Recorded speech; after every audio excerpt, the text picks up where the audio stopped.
Welcome to the Casey Catch-Up. Today we've got Ben Tardrew, Marcus's younger brother, and very good foiler in his own right. He kind of started a bit later than Marcus and I, but he beat us both at King of the Cut and the Doctor the last time we raced, and I was just up on the Gold Coast with Ben, and he touched me up again there. So he's a very good downwind foiler, and yeah, tell us about yourself, Ben. What's your story, and how'd you get into foiling? So you pretty much said enough for me. We can just stop it there, Jimmy. I reckon. How did I get into foiling? I guess same one. Spent time paddling, surfing, and foiling came along and entertained us a lot on days when there's no swell or when it's windy, and like anything, you're downwind paddle for a few years and you kind of, I don't know, I guess you never master it, but you feel like you get pretty proficient at it, and another challenge comes along, and it's always good to challenge your brain and your body, and it keeps you interested. So I guess probably the same way you and your brother and most guys. I think I was a little bit later to get into it because I was doing, when you guys are all starting to foil downwind, I think I was doing a race in Cairns, that 50K thing. So I was kind of trying to paddle a bit to make sure I actually made it that far. So everyone was foiling around me. And at the time, it was fine because I'd downwind and I'd get there just as quick because they'd come up and down on the foil so many times. So I think that at the time, the only guy beating me to the beach was probably little Jake Jensen. But apart from that, everyone was sort of falling off the foil a fair bit. Yeah, it's that's one of the things Marcus and I touched on in the last episode. Or we talked about how you're better off going slower on the foil the entire time than fast for a short time on the foil and then coming down. Basically, there's nothing slower than not foiling when we are foiling. But I guess once you did get into it, Ben, you were bloody quick. Like Marcus and I discussed it. You're really good at staying up high on the foil, and that's one, I guess, the key things for downwind foiling. Do you want to touch on that for a little bit? Because once you got it, you were moving. I don't really want to talk about how quick I am foiling. I guess, I don't know. For me, my background is sailing pretty high performance skiffs, so they're really to go fast on skiffs, it's all about fine tuning and just the small little things. And I think for downwind foiling, it's pretty similar. You can pump all you want, but if you're sitting low on the mast, you're not going to go that quick. And so if you can be proficient and then kind of, I won't say smart, I'd say always just pushing it. Like staying high. Like a lot of the time I find when I'm downwinding, I've got that gurgling going on, like the wind's quite high to the surface. Risky. But it's kind of risky, but if you just always do it, I guess it's not as risky once you're doing it all the time. But I don't know, like I'm 40, I can't afford to not be efficient. I wish you weren't so efficient. I don't know, that's probably, I think you'll be fine, Jimmy. Just maybe I've had good foils underneath me. That's all. Always been very modest. But let's backtrack because we're sort of getting into the 1%ers to get you faster. But how was your first downwind foil? Like the very first downwind sup foil you did? How did you go about it? Did you do a couple like prone downwind foils before? Were you pumping around in the surf before you went out? What did you do to get going? I think I was surfing a little bit on a sup mainly, and then I think my first like foil downwinder was like in like 12 knots, like a shitty Gold Coast, just a shit day, lots of swell side on, and just I probably wouldn't even go now to go downwinding. And yet, like I got it up a few times. It mostly just paddled 5K downwind on a foil board, really. Like, ouch. But if you really want to foil downwind with a paddle, if you go out anytime there's a hint of a bump, you'll and just bust your balls, you'll get it sooner or later.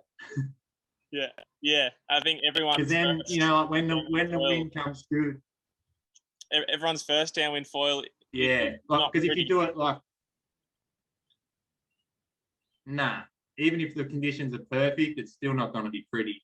Yeah. But if you do it all the time in shitty conditions, good conditions, when you finally get a taste for it and the bumps line up perfect for you, then all of a sudden you go a kilometre, 2 kilometres. Next minute you do like a 20-kilometre downwind foil and Bob's your uncle. Yeah, nothing to it, right?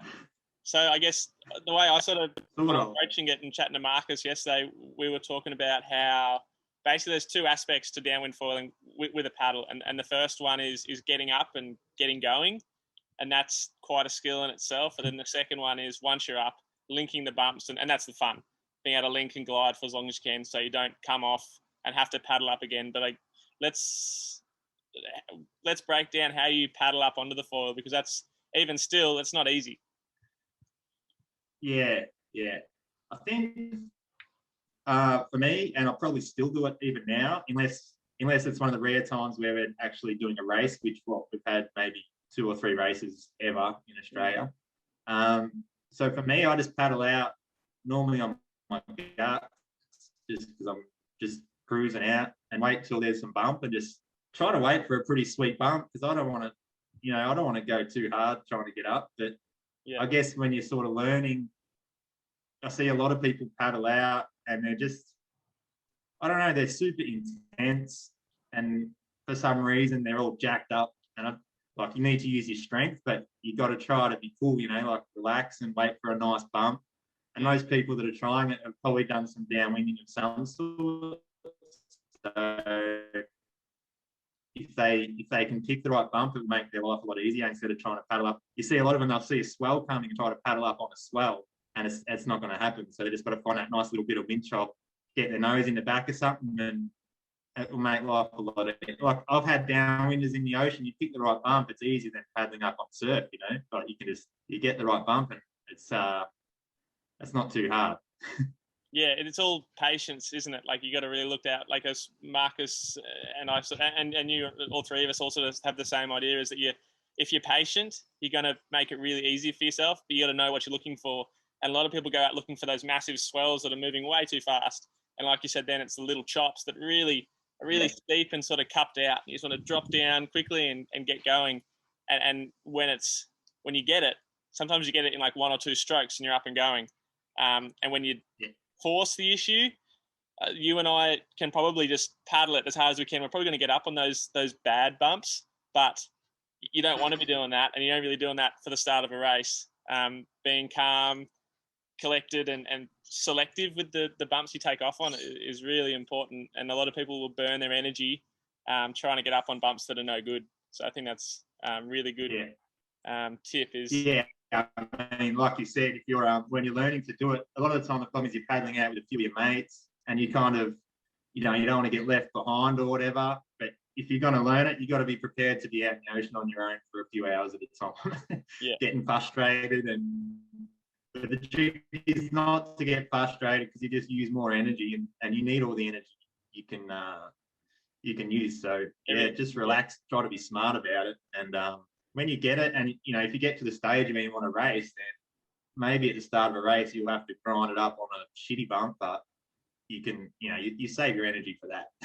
Yeah, definitely. I guess let's go into equipment. What gear were you using when you first did your first downwind foil, and what are you using now? I think the first time I foiled was with like the old GoFoil wings. The 200, I think, was the one I sort of learned. Yeah. I think I tried a few times on the 280, but I think I was just getting boosted. Like, it's a big wing. And then I think 200 is when I sort of started to get it. I think at Hood River, I did a few runs on the 200, and then I sort of started to click. Then I ended up I sort of started to build a few of my own wings just out of, well, me, I like to just tinker. And then, but in between that, I was using a Takuma, which I used in Perth when we were racing. And that went well, like it surfed well, it went pretty fast.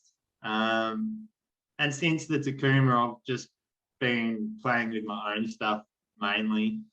So the foils I'm using now are, I'm the only one using them, and sort of one or two other people. But hopefully one day people could buy them. Yeah. I was lucky enough to try one of your foils, Ben, and it was cool to. I always like trying all different equipment.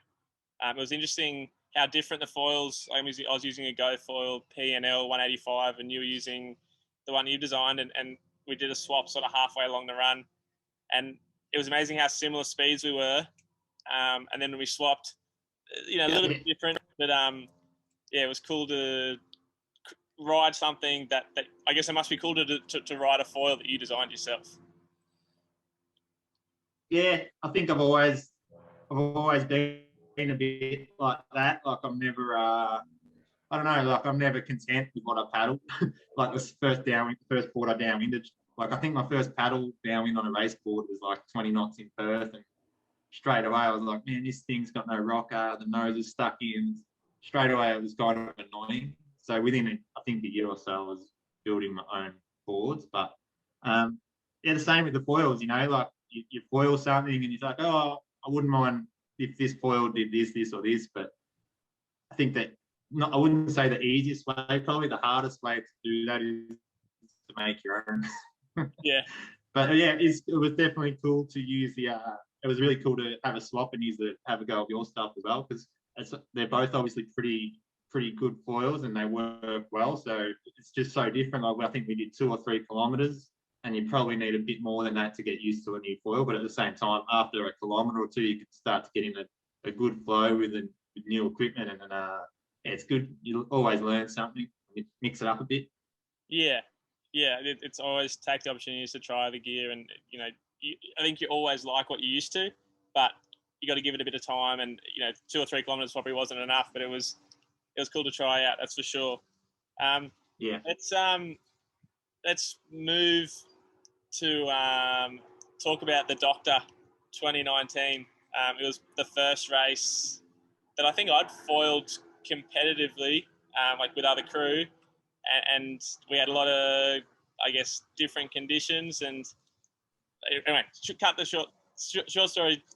Ben beat me, and it was a really good race we had. It was like we literally came into the beach seconds, or probably 30 seconds apart. Take it away, Ben. Talk me through the race. How'd you beat me?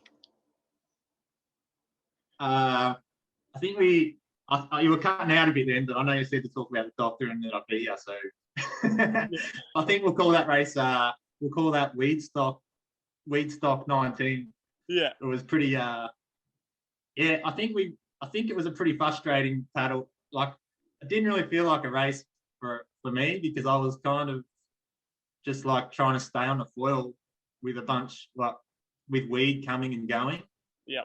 And I think for me that worked out pretty well. Whereas I think you were getting weed and stopping and getting it off, and then like you were probably, when you were going faster than me. But then I was just going steady, frustrated with the weed hang. Like there's never any. Maybe my first 2 kilometers were fast, and from then on they were all kind of average. But I think going at an average speed the whole way obviously works better than going fast, coming down, fast, coming down. Yeah. And maybe I think the foil I had was a little bit more raked back.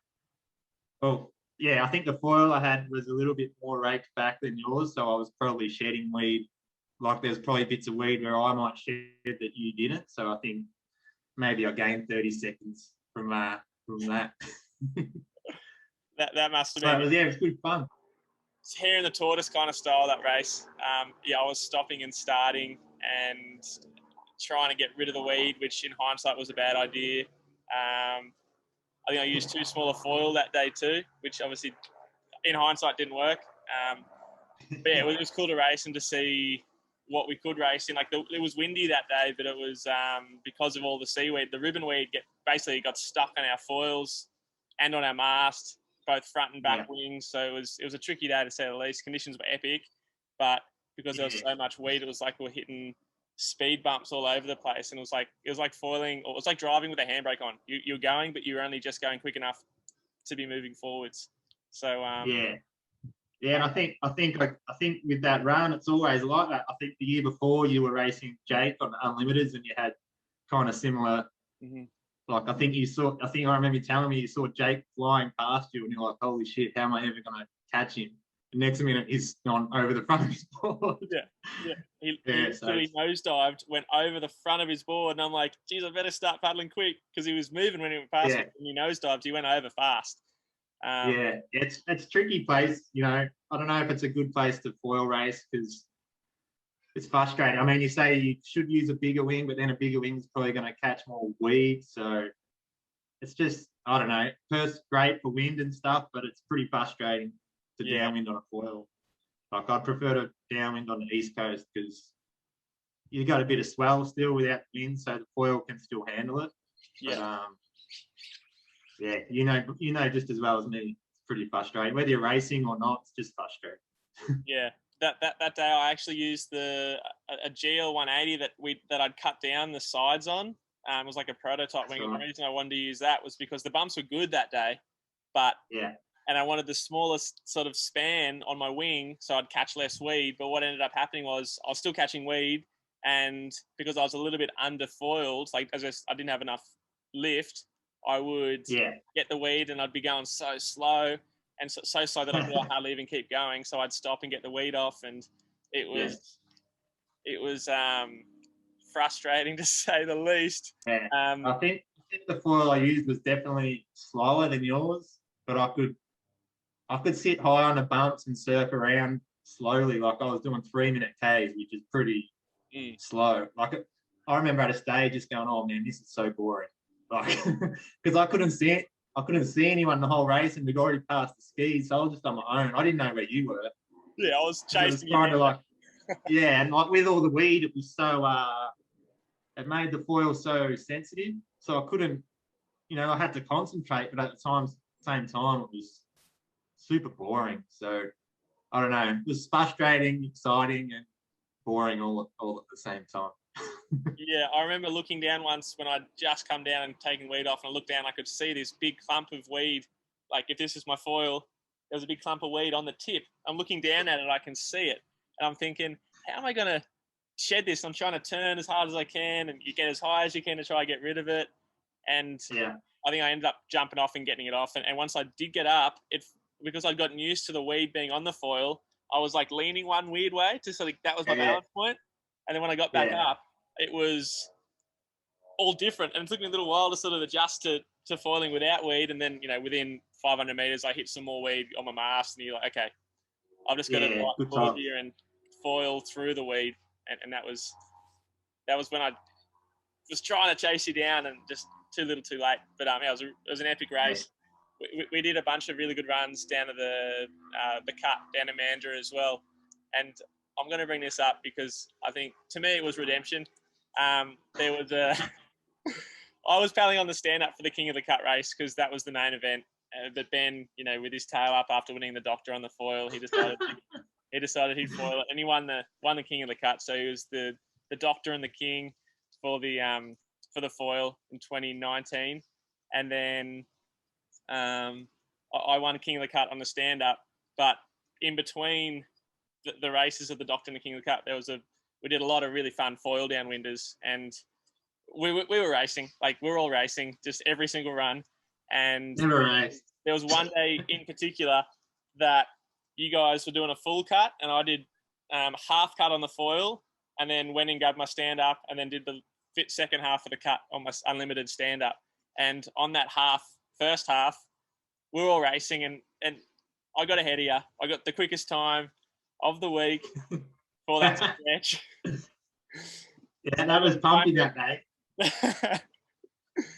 But it's a bit of a hollow victory because you guys went way out to the left to sort of get into the bumps for the second half of the cut. And while I clocked the fastest time, I feel like we were so close the entire week, all of us, that maybe it wasn't. But no, I reckon for sure when it was really pumping, the wing I was on didn't quite have the top end, so I had to make sure I was always going fast.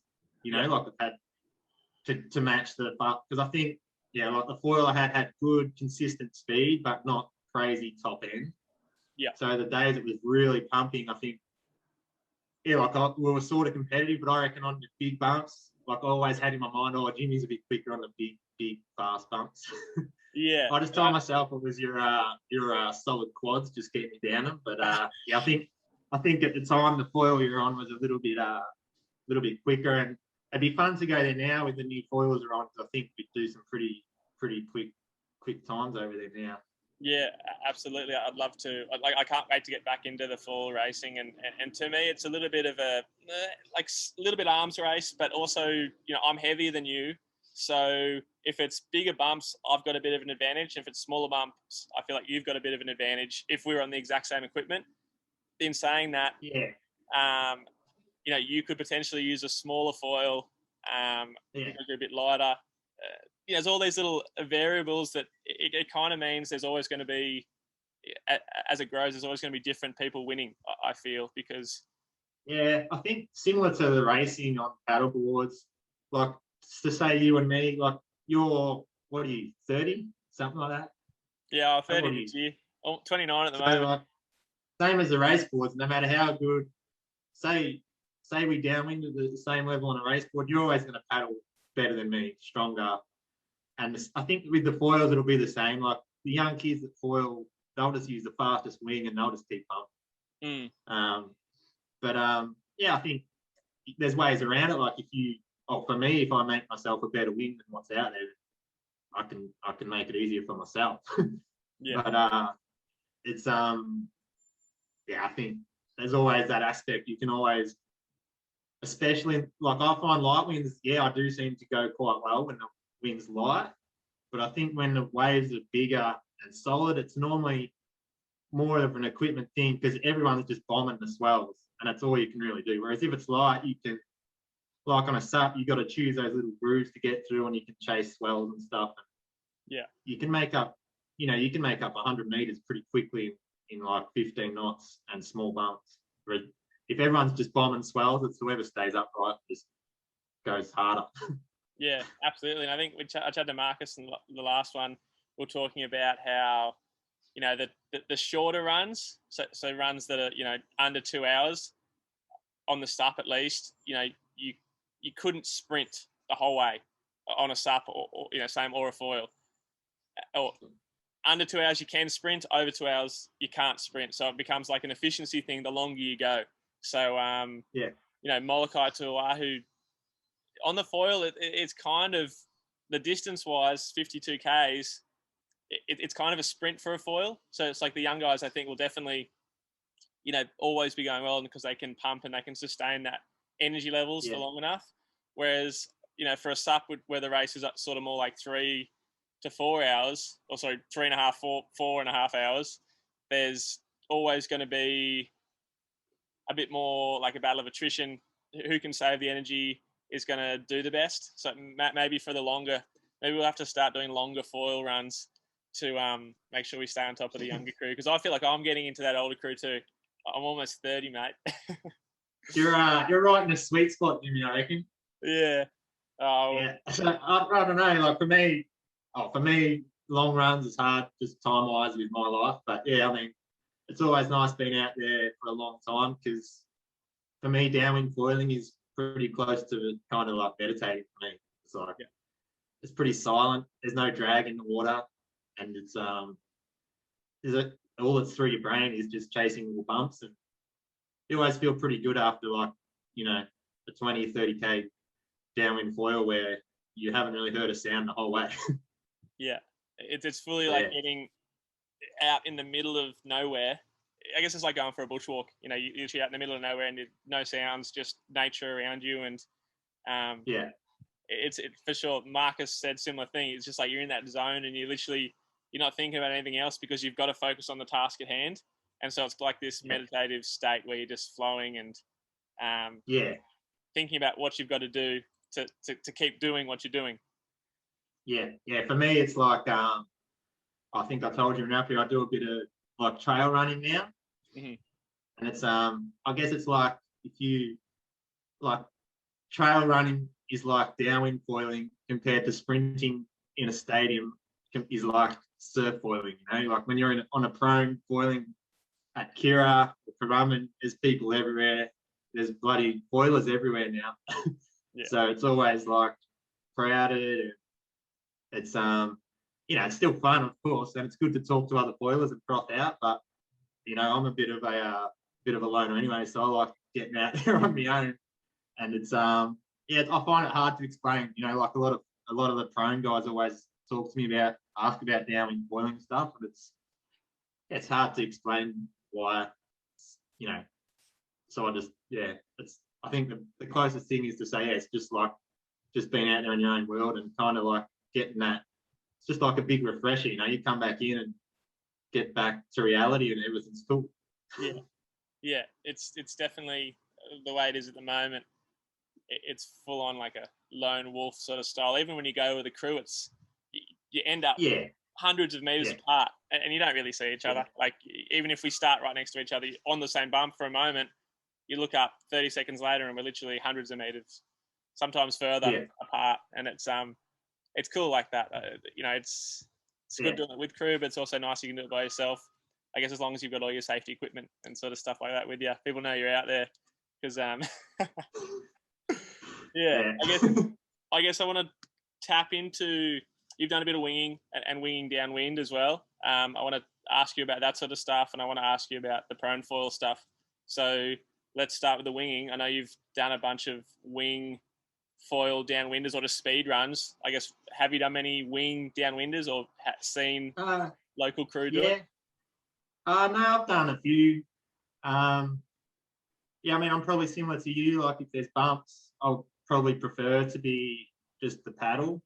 But I've done a few in northerlies. You know, like I think you gave me the idea was to ding out far and then back it down and downwind with the paddle. And I've done a few just straight up downwinders with the ding just to do something different. You know, like you know, you got to try all this stuff and you got to test equipment, boards, wings, whatever.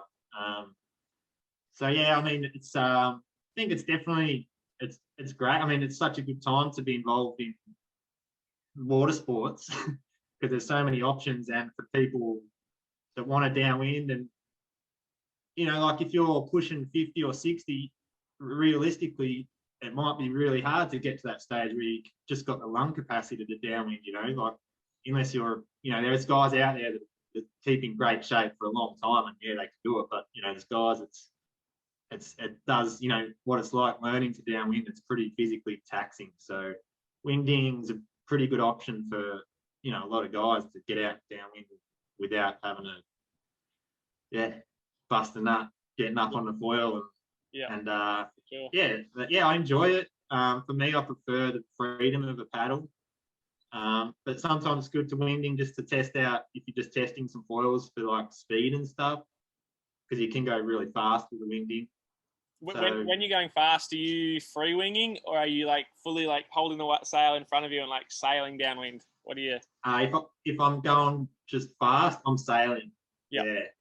So it's just like sailing a windsurf or a skiff. Like you build up your speed, and the faster and faster you go, the more the wind you generate. You know, like your apparent wind goes round and round. So basically, once you're wingding, and if you can do it efficiently, I think if you're racing wingdings downwind, like when that becomes when that becomes a thing, I don't think people will be free winging downwind. They'll be racing using their apparent wind to go as deep and as fast as possible. Yeah. And you'll end up doing angles just like this, you know. Yeah. Like you'll just be like this. Yeah, the whole way down. It's not. I don't think for racing, I don't think downwinding will really be a thing, but for fun and just surfing around, downwinding for sure is fun. Yeah. When I first went out and sort of free winged, I was putting the wing out to the side and just sort of holding it there, and there's moments where it fully gets in the way, especially on those lighter wind days. You're going and the wing almost gets in front of you and it like blindfolds you, and it's terrifying. Yeah. And I guess then there's the other sort of aspect of, I guess, downwind winging, where you're, as you said, you're sailing downwind and I guess using a bigger wing and a smaller foil, and you're just sort of holding on. Yeah. And I guess for you have with the Olympic sailing background, I guess you'd probably have, I'd see you're probably having a bit of fun doing that. You and Marcus. Yeah. I think I've spent like the first few wingdings I did with Jacko at the very start. I was like, oh, you just power up, and you'll go faster. Like instead of trying to point downwind. And after a few, we had it sus, and then we'll just be power dinging together, like pretty similar sort of speeds. Yeah. But yeah, it's pretty similar sort of thing. I mean, the speeds you do are probably pretty similar to what you do on a skid. So it's it's pretty cool.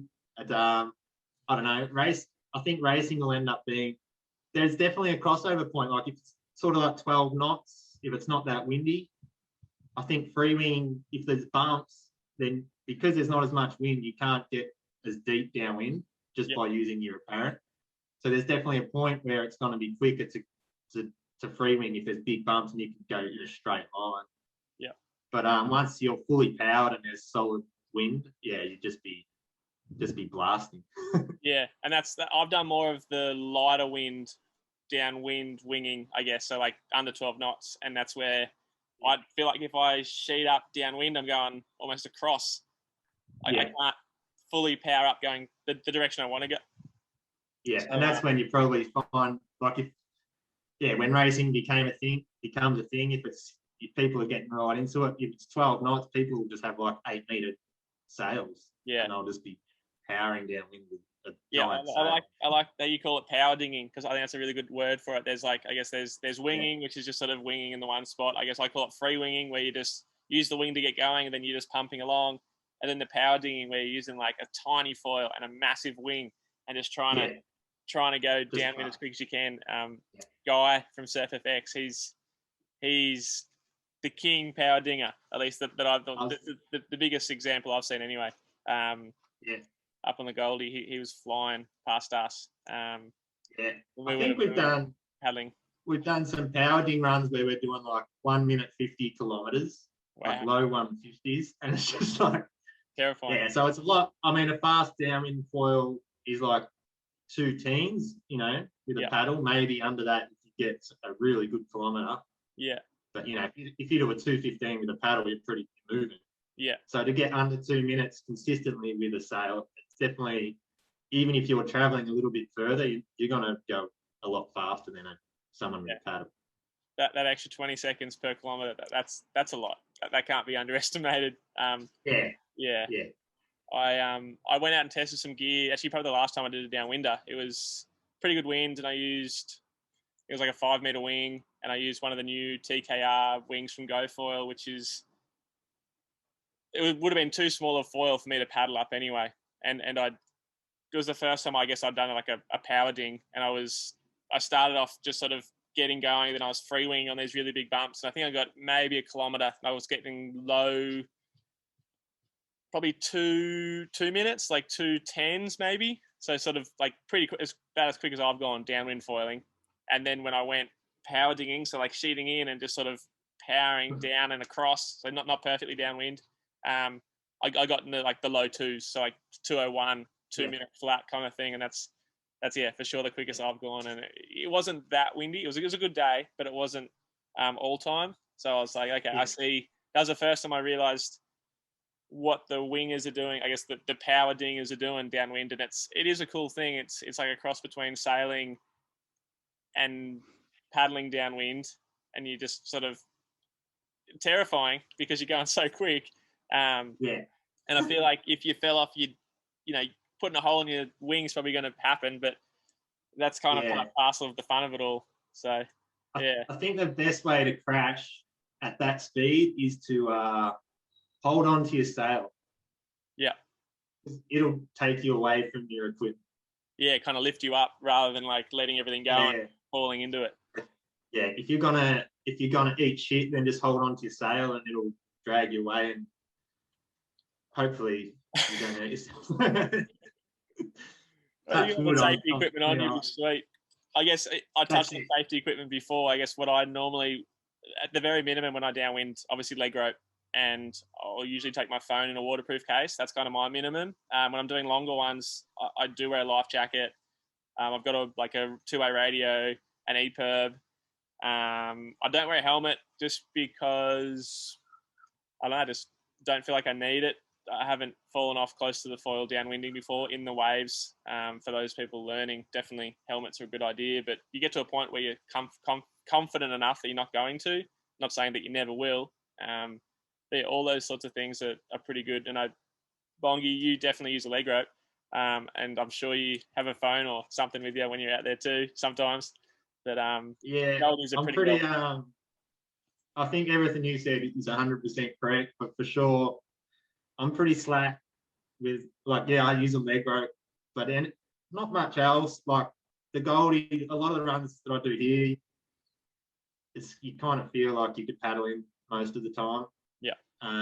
But at the same, for sure, I should take a phone. But a lot of the time for me, I'm like, I'll finish work. I've got to sneak in a quick downwinder before I pick up the kids. So it's a balance between trying to make some money in the morning and then, go have some fun and then go sort out the kids. So it's not that that's an excuse. That's why you need your phone with you, mate, in case something goes wrong and you need someone else to get the kids. Well, normally I say before I go out, I'll say, I'm going foiling, so don't hear from me. I'll be out there somewhere. Yeah, that's a good strategy. Though. If someone knows that you're out there and that you're supposed to be in at a certain time, I think it's a good thing to do, because I'm guilty of it as well. Sometimes I go out with nothing and it's like, you're a kilometre or two out to sea and you're a tiny little speck, a tiny board. If something was to go wrong, it'd go wrong pretty quick. But touch wood, so far it's been okay. Yeah, but, I guess we all need to. Yeah, I'm pretty lucky. I'm pretty lucky. I get driven. I normally get dropped off by Angie, and she normally picks me up. So she's you got your land through then. Yeah, that's as good as anything. Yeah, I mean that's a bit harder for you. I know you do a lot full solo, so I guess it's a bit.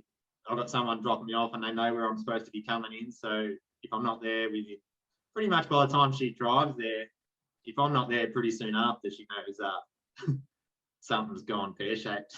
Yeah, normally the wind drops for you guys, I'm pretty sure, if anything's going to stop you at this stage. Yeah, I mean, she's picked us up, and it's like there's been times we get to the back half of the downwinder and we're pretty much downwinding and there's wind in our face. Yeah. I know that. So I did that one with you.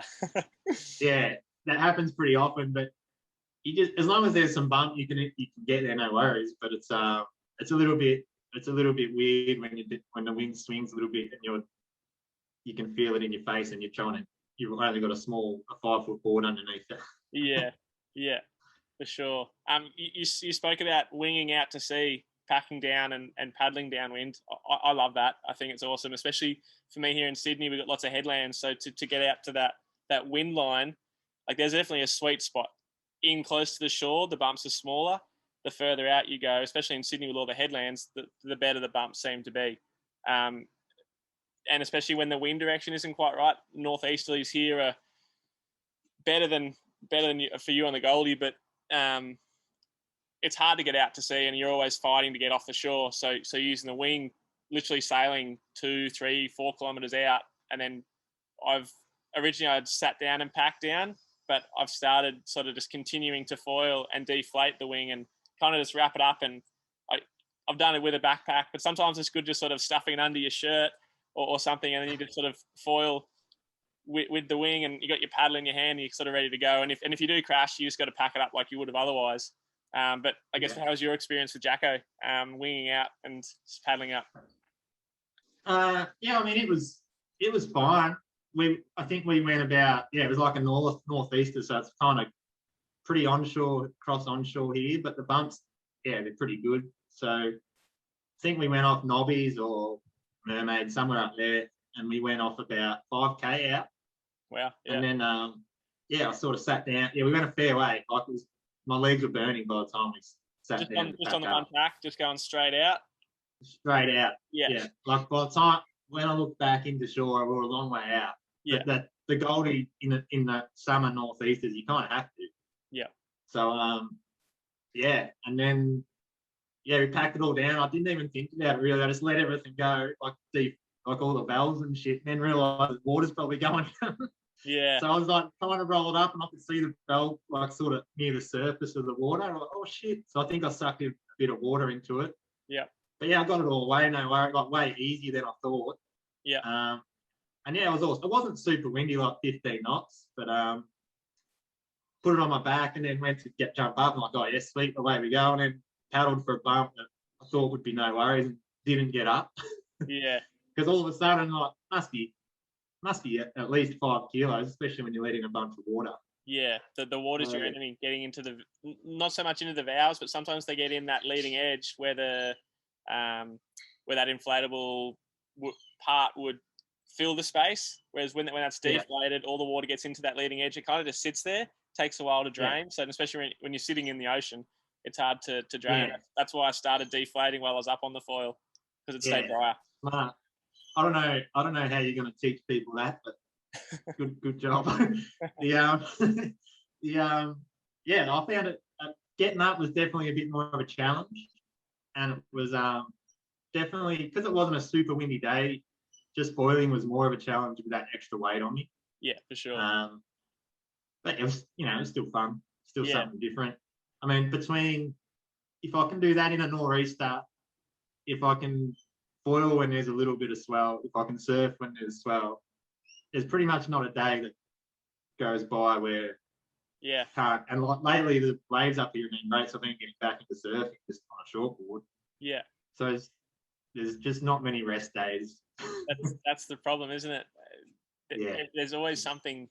It's a day that's good for everything. And today here in Sydney, it's pretty flat. There's not many waves, and I'm thinking I should probably go for a stand-up paddle just on my race board to get fit and train for some races. And literally between stand-up paddling, foiling, surfing, there's pretty much no day that there isn't something to be doing. Well, I think like pretty much for me, like I haven't paddled on a race board for ages, but still it seems like every day. Yeah. There's something to do. Oh, actually I did a downwind the other day on the unlimited, so that was cool. Yeah. Something different. Yeah. But yeah, it's just crazy. The Great Barrier Reef Ocean Challenge, yeah? Possibly. We'll see. We'll see how we go for time and money, etc. Yeah. But it's definitely fun. But we'll see how we go. If you can talk me into it. Yeah.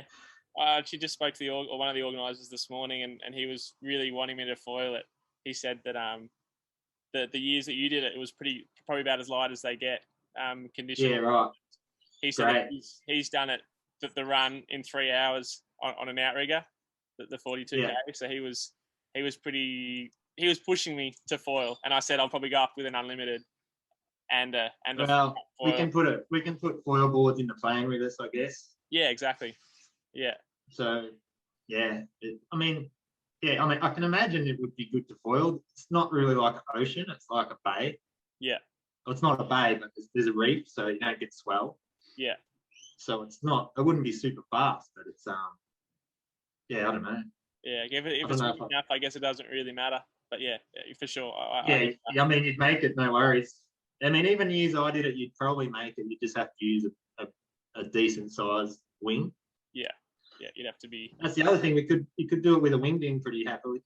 Yeah, that's true. Actually, that'd be it's also cool. All these races are kind of embracing and wanting foils to take part in it all, and it's all pretty cool. Let's get into the last thing I want to talk to you about is prone downwind foiling, and it actually there's a few good spots on the Gold Coast for it in the right wind direction, because you guys have those longer stretches of beaches, and I guess if you do come down, you can chip on. I know there's a few guys that do like wave downwinders on the Goldie, and it's a lot of people are interested in it because they're coming from foiling, from surfing, and they see people go down the coast and they don't want to learn to sup, so they want to do these prone downwinders. Have you done any of them? Not really. If I'm on my prone board, I normally just surf and just stay where the waves are. Yeah. But like generally, if it's windy to downwind, I'll just go out and do a long downwinder. But yeah, there's guys here that are prone at Currumbin or something, and they'll pump out and go a kilometre or so. Yeah. I mean, there's guys like Bo. He could pump out and go 20K. But the problem is if he's out there and he comes down and it's 4-foot board, but I mean, he's efficient enough that he could do it, but it's risk to reward. I think like 1 or 2K is no worries as long as you don't mind long walks. Yeah. But I don't know, maybe like people have actually asked me recently about prone downwinding, like as if like we paddle downwind. And maybe it's possible to, like, just recently the last board that I designed for myself to downwind. Until then, I thought, oh, there's no way, proning downwind can be reliable. Yeah, you might paddle up on the occasional bump, and you can film it and show everyone and say, yeah, look at this. But to be out there and realistically be reliable to prone, get up, crash, do it again. Yeah, I thought might be impossible, but I think the boards, for me anyway, are getting easier and easier to get up. So maybe if people are prepared to prone on a 6-foot board, then they could paddle out and prone up a little bit more easily than a year or so ago. Yeah, it's interesting. I think it's something that people have always here in Sydney been asking me. A lot of guys, they don't want to learn to stand up, but they still want to do the long downwinders. And I've always said here in Sydney, it's a pretty risky thing to be doing because all the headlands, if you've come down outside the headland, you literally got 2 or 3 kilometres to paddle in, and to get up again on the beach, you'll then have to pump all the way back out again to get around the next headland. So it's not ideal, but you can do shorter runs, and there is the demand for it. People are asking, and it's it's been really cool to see the guys over in Oahu, the Voyager foilers, do those prone downwinds. Where conditions are pretty perfect for it. They got basically an outside reef, windy conditions, nice swell, a 5 or 6 kilometre run, I think they do, and they got a big crew they go with. And that looks pretty fun. But I think even then, when they're doing the longer ones, those guys are the sort of top guys over there are doing it on a stand up, and I wouldn't imagine many of those guys would be doing like Molokai to Oahu on a prone board, because I'm not sure how they'd get started. And if they did come down, how do you get up at the start of that thing? Yeah, especially at the start. Yeah, you need a bit of swell. Yeah. Oh, you need. Yeah, that's it. It'd be pretty tricky. When I watched the last races there, I don't even know. Like, it looked pretty hard to get up on the sup, so I don't know how. Yeah. But yeah, I mean, for us, like for where we live, it's always going to be a challenge. But maybe it's worth. I don't know. Maybe I'll try it. The more and more I get asked, the more I think about maybe trying it like a normal one. Yeah. Like jumping in on snapper and trying to do 20K. Yeah. But I guess once you learn, you take for granted that you can, like I know if I get up, I can stay up for 20K. But if people are learning on a prone, they might get up and they probably paddle prone stronger than me, but they'll get up and they'll be down before a kilometre. And then they've got to do it again and again and again and again. Yeah. So it's tough. It's tough to learn, I would say, without doing it like you said, just off the shore, is chipping in and then pumping out, and just constantly repeating that. But then you don't really get the proper downwind bump if you're that close to the. There's definitely a different feel when you're only a couple 100 meters out beyond the surf zone to a kilometer out beyond the surf zone. Yeah. And that's something that, not discounting it, it's just different. But I've done a couple prone downwinders here in Sydney, and just literally from Narrabeen back to Collaroy, and I think it's maybe 3 kilometres. And look, it's fun, but it's only 3 kilometres, and I could do triple 4 times, 5 times that on my stand up without having any concern about coming down out to sea, because I can just paddle up onto the foil. Did you walk back? I had a mate that was drone filming me, so he just followed me down the coast, and then I jumped in his car and went back up. So it was lucky. Yeah. That's another challenge. So there's a lot of challenges to it, but I guess you can't rule it out if the equipment becomes. And the other thing is, you forget how big some people can use. Like, there's a lot bigger wings out there than what we're using. Yeah. Personally, so I mean, you can't rule it out completely, but there's a lot of challenges to doing like a full ocean downwinder without a paddle at the moment. Yeah. One thing that I've just used once now, but it's like this thing called a foil drive, and it's like a little motor that you put at the top of your mast. So it's like a hybrid e-foil. You can e-foil to get going, and then once you're up on the foil, the motor's out of the water, and the whole sort of unit weighs about, I want to say 3 kilos, maybe it's a little bit more, but it's not that heavy. So for me, coaching, it's a tool that I think is going to be really powerful to get people going and get them out in the conditions that they'd be able to get going anyway, but without the stress of not getting going. So They'll never have to paddle Oh, the yeah. entire way. Yeah. Yeah, I've seen that. It's is Travis from South Oz had him? Yeah. Yeah. Yeah, I saw something about him. Yeah, it looks like a pretty cool idea. Like, I don't know what 3 kilos feels like under your feet, but I guess if you're going to have 3 kilos anywhere, sitting under your back foot's not a bad place. Yeah. See, I didn't even think about that. If you put that onto a 6-foot like hybrid prone sup board that you can prone, then yeah, I assume you would get up pretty quickly. Yeah, that's a good point. I guess physically, I guess maybe it would add some effort to have that weight, and you would have to stay high on the mast, otherwise you're going to have a bit of shit dragging through the water. But it's got to be useful.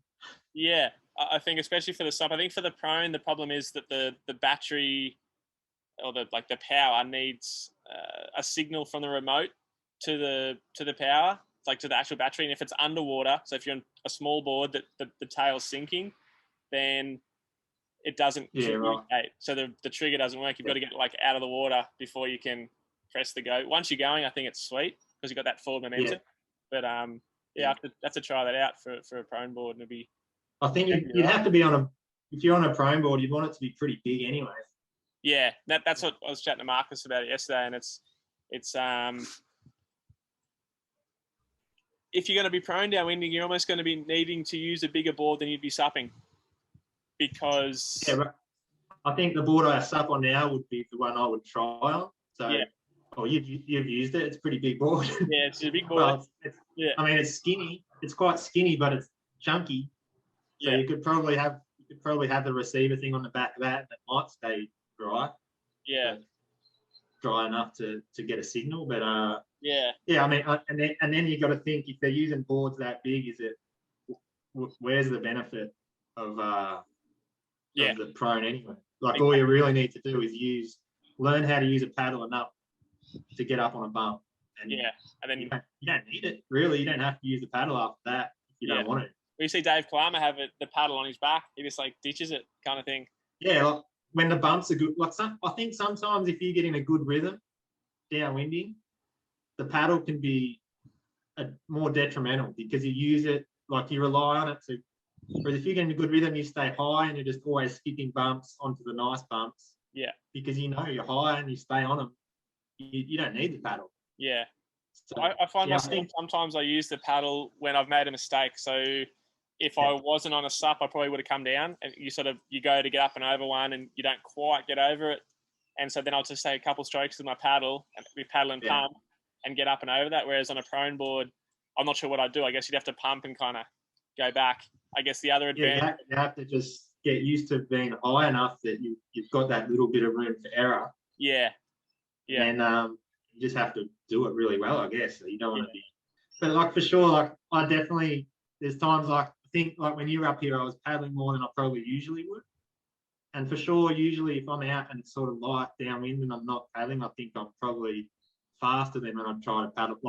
Because you use more energy. You got your paddle and your legs going. Whereas if I sort of hold my paddle and concentrate more on what I'm doing, I think I'm more efficient and still faster, if not as fast. Yeah. I remember when I was up there with you, I was like, "Stop paddling, Bongi. You're wasting your energy." Yes, you're right. I should stop paddling. I feel like it's when you sup downwind too, you can overpower the energy that you're actually trying to tap into, and then you don't notice it anymore. So by paddling and pumping too much on your downwind foil, you don't notice where the energy is, so you continue to paddle and pump. Whereas if you stop paddling and stop pumping, you actually notice where the best source of energy is, and you'll be able to glide more efficiently for longer and actually go faster. Yeah, because if you get in that nice little sweet spot, then when you see an opening, you can use that power to move forward instead of pumping yourself just to flat water, to shit. Which I mean, you generally don't do. You're still kind of semi-smart about it, but that's the extremes. But you can. I think you can definitely go without a paddle. It's a good way to do it, and especially to learn to go. If you're interested in going fast, it's a good way to. And then if you're in a race and if you're starting to slow down and you want to use your paddle, you'd use it. But I think it's a good tool just to go without your paddle once you're up anyway. Yeah, for sure. Well, I think we wrap it up here, Bongi. It's been good to chat to you about all that stuff. I think it's a lot of we covered a fair bit, winging, prone, sup, downwind, and all that sort of stuff. And yeah, thanks for coming on. And I guess, do you have any, if you were to give someone one tip before they went out for their first downwind foil, what would you say? Just try to relax and have fun and enjoy the challenge. It's not that important that you need to get upset about. Yeah. I think anyone who is attempting their first downwind foil, they've got to really think about tackling something that's doable. Don't do 10 to 12 kilometres on their first one. Start short.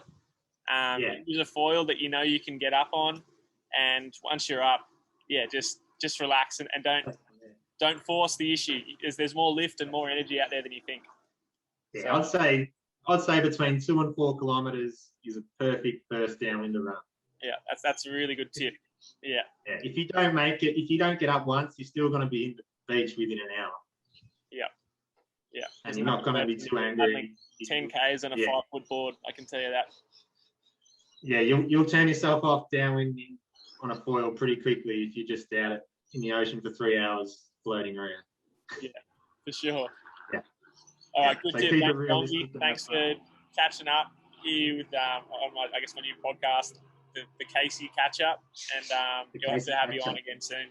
But cheers, mate. Cheers, Jimmy. No worries.